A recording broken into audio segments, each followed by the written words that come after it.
Miles of ultra-large crude carriers sit paralyzed in the water, engines cold, as they hold millions of barrels of oil in a narrow geographic bottleneck.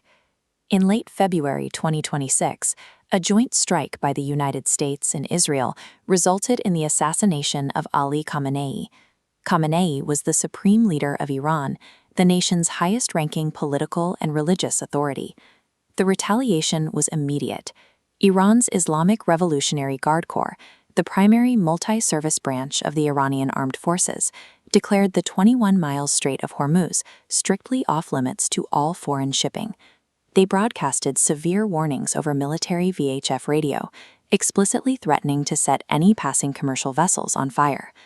This chart shows the daily ship passages through the Strait of Hormuz.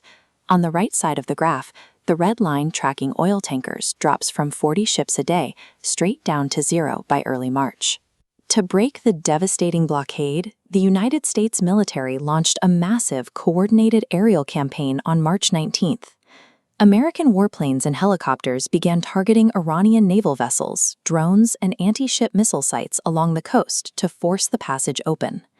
A localized military exchange instantly severed the transit route for 20% of the globe's oil supply and a quarter of its liquefied natural gas. The clock on a global economic contraction had started ticking. Energy markets reacted violently. Brent crude oil, the global price benchmark, blasted past $100 a barrel. Prices quickly peaked at $126, with investment banks warning of a spike to $150 if the blockade held. Major exporters scrambled for bypass routes.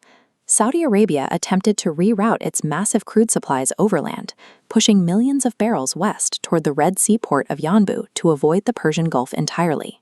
However, existing infrastructure cannot physically accommodate 20 million barrels of daily oil production. The overland pipelines bottlenecked immediately. Within weeks, Saudi and Kuwaiti storage facilities hit maximum capacity, forcing them to shut down their primary oil fields. For liquefied natural gas, or LNG, natural gas cooled to a liquid state for easier shipping, the situation was even tighter.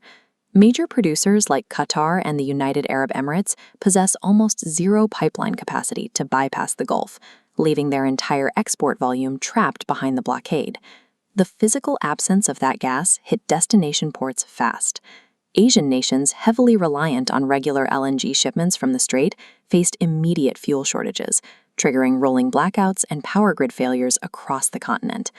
The world's most advanced economies operate under the assumption of energy sovereignty. In reality, their power grids rely entirely